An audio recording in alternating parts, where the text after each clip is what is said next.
with all companies moving hugely, hugely into AI, there's actually a lot of data that shows that people are actually moving against the trend with AI, that they're seeking other connections that are not AI related. And so I got a special guest here today. This is Philip, college professor, business enthusiast, known for a long time. And so he's sharing some insight that he got. And yeah, super glad to have him on the channel. And let's jump into the video. Hello all, I've been watching the videos since the inception, and I got the privilege to be on the video today. But I feel that the old school is now the new school, and let us know in the comments below if you agree. But for example, vinyl records as a case study number one. Have you been to Target recently and gone over to the electronics section? Well, I have, and in the electronics section, I see a whole section on vinyl records. And if you look at this graph here from Statista, you'll see that vinyl record sales was lagging for the last maybe about 10, 12 years, and you see the shoot up. And there's a huge resurgence of an interest in vinyl records, not just from enthusiasts and DJs, but I feel that a lot of people, even though in the age of AI and MP3s and every digital format, you can have your entire digital library of music on your phone, but people prefer to have these vinyl records. Why is that? And I think it's the nostalgia that comes associated with that. Don't you think, Rico? Yeah, so when I'm looking at these digital, looking at all these trends with Spotify, people still like the tangible stuff. And there's like market cycle trends, right? Where you see all these trends of moving, and then there's like, you know what, this is going too quickly, too fast, and then they just want to be like, hey, this, what we had in the past wasn't that bad at all, right? Yeah. And so talking about these vinyl records, we also looked at, woodwork, and that's making a comeback. And like when I grew up, I was like, woodwork, what is that? Like, why is that coming back? And so here you can see that on Google that it is making a huge comeback because people like to work with their hands. It's not just all AI related. And it's so crazy when you think about we're moving so quickly into all these new ideas, into these apps, that it's just absolutely crazy when you're in it and you're like, you know what, this is moving way too quick, way too fast. Let's step it down. And how you vote is always what I say in this channel, right? How you vote is with your wallet. Yeah. And then there's companies that come up with other alternatives, and you can then see how people spent the money, and then that's what the consumer wants, right? Yeah, and for all you single people out there who's watching the video, how are people meeting each other nowadays? And most people think that it's through apps, and which is true. People are meeting each other in the digital world. However, there's also a trend towards in-person, in real life events for matchmaking.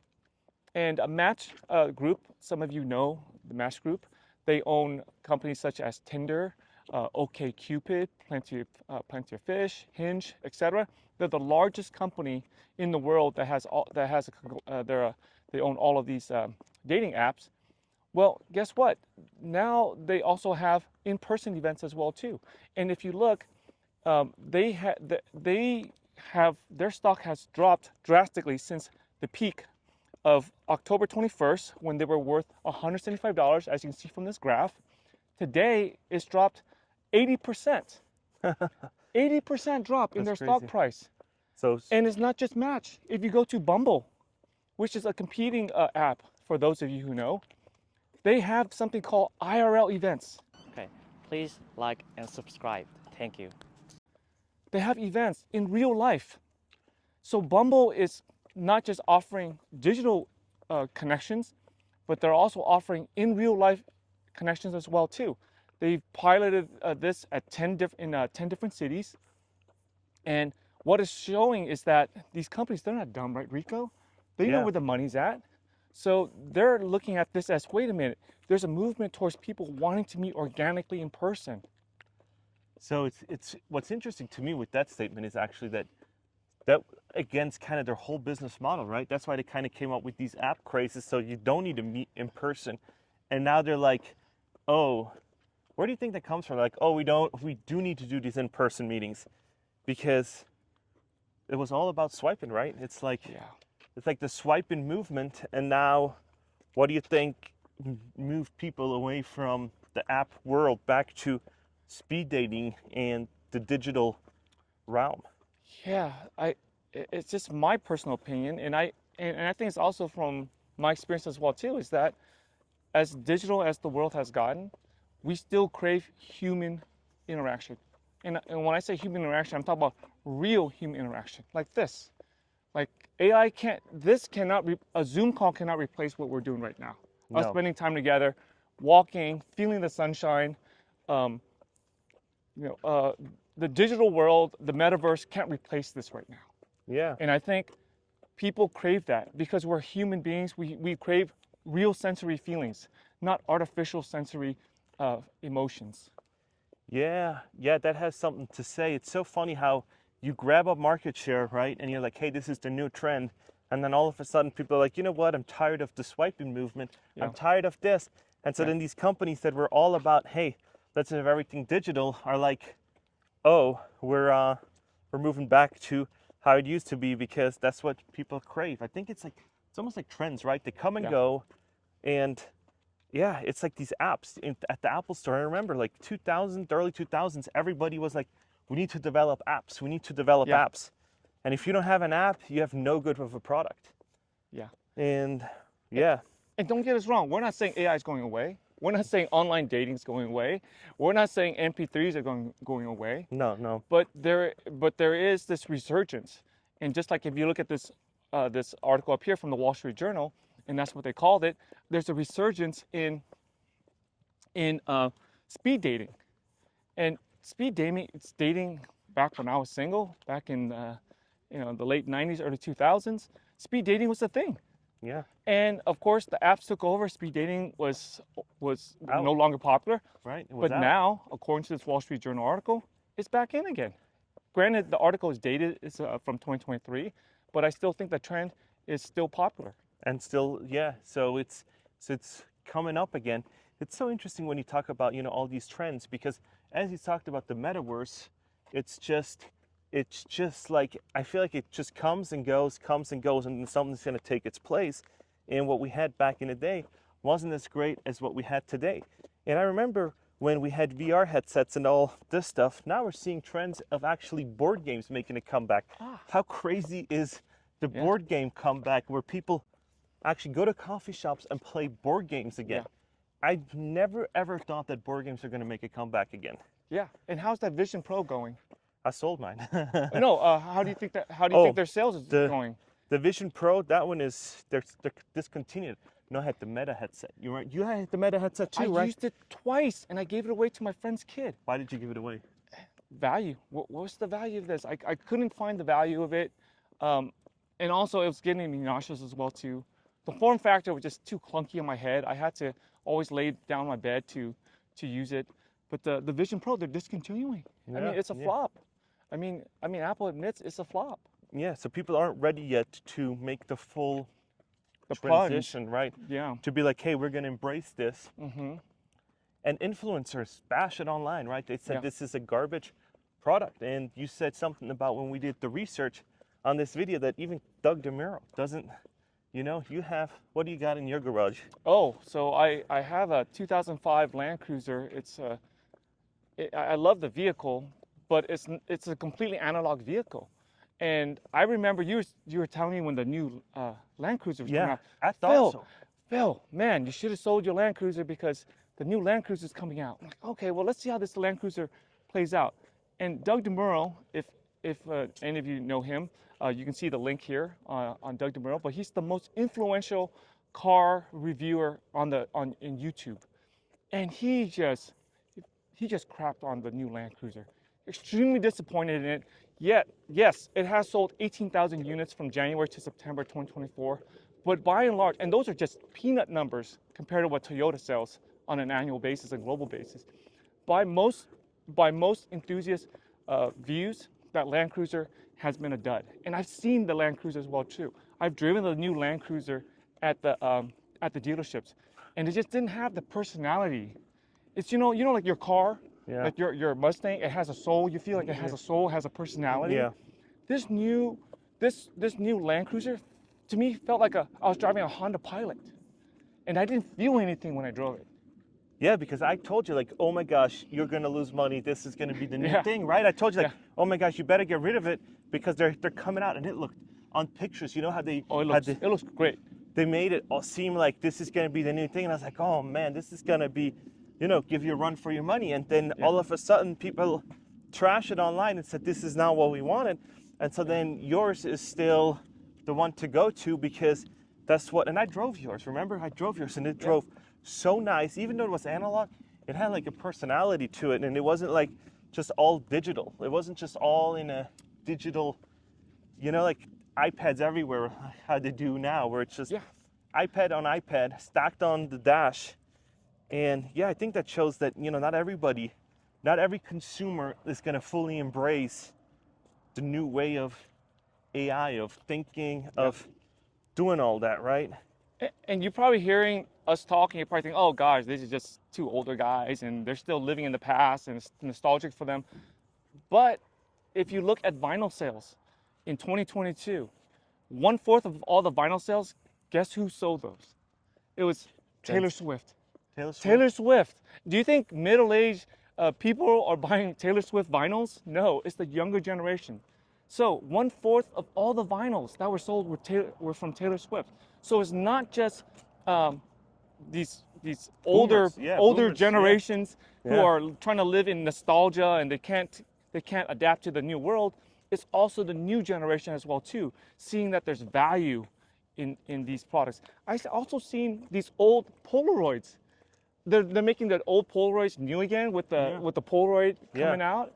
It's completely old technology, but there's something nostalgic about taking a picture and actually having of an actual photo that you hold, and you don't swipe it, but you actually hold the photo in your hand.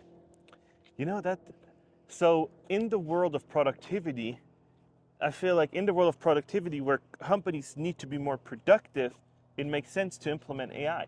But in things that we enjoy personally, it might not be the way of doing with the AI movement, right? Where it's like, hey, we don't want all this AI stuff because it's just not what we want. But as a business owner, when you're more efficient and it can save you money, it's totally worth doing it, right?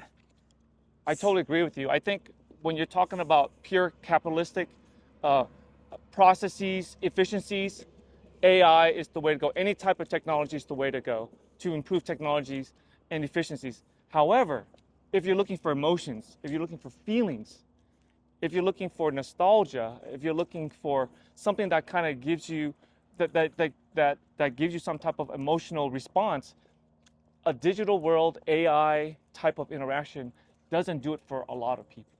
So let me ask you this. So as there's more implementation of AI, I've been talking a lot on my channel about robots in the kitchen.